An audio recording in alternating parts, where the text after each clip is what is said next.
sejarah bahwa hampir ratusan tahun dunia ini dikuasai oleh segelintir family saja gitu ya. Dan kita tahu di tahun 1900 ke bawah, jadi 1800 sekian, mata uang dunia adalah pound sterling. Dan yang menguasai juga keluarga A itu aja gitu ya. Dan keluarga ini menganggap pound sterling itu sudah mulai korup, sudah mulai nggak jujur. Dia bilang dia harus punya suatu negara lagi yang dia akan kendalikan, dan dia putuskan namanya Amerika.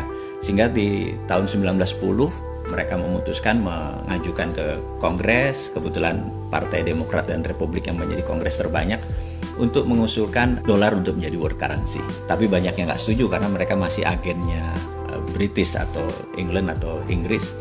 Cerita ini berlanjut, dia ada peristiwa yang membuat Demokrat suaranya kalah, Republik akhirnya menandatangani, akhirnya disetujui.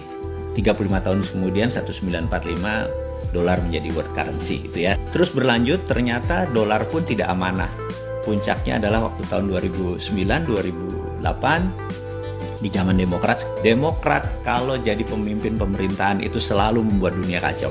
Jadi saya mau ulangi, misalnya suatu Kennedy Demokrat, kemudian diganti Lyndon B. Johnson Demokrat, Pak Karno tidak nurut, Pak Karno selesai.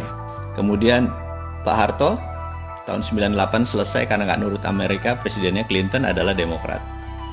Kemudian Timur lepas dari Indonesia waktu Pak Habibie, presidennya juga Demokrat. Kemudian tahun 2008-2009 Obama menyetak duit billion dolar, itu pun Demokrat. Jadi kalau Demokrat jadi, perangnya bukan di permukaan, tapi perangnya shadow, perangnya intelijen gitu ya. Jadi mereka punya economic hitman yang nyerang Venezuela, mereka punya economic hitman yang nyerang ASEAN di tahun 97 gitu ya. Saya akan cerita panjang tentang Demokrat, kenapa yang saya bilang begitu. Biden jadi, national threat di Indonesia besar sekali. Di tahun 2009 ada hal yang menarik, sekelompok anak muda di Jepang itu yang namanya geng Satoshi itu tidak percaya lagi sama currency. Karena currency dunia yang dicetak oleh yuan, oleh yen Jepang, oleh rupiah, oleh dolar, itu mereka bisa nyetak suka-suka dengan versi mereka. Apalagi negara kuat, strong country ya, seperti Jerman, seperti Perancis, seperti Amerika.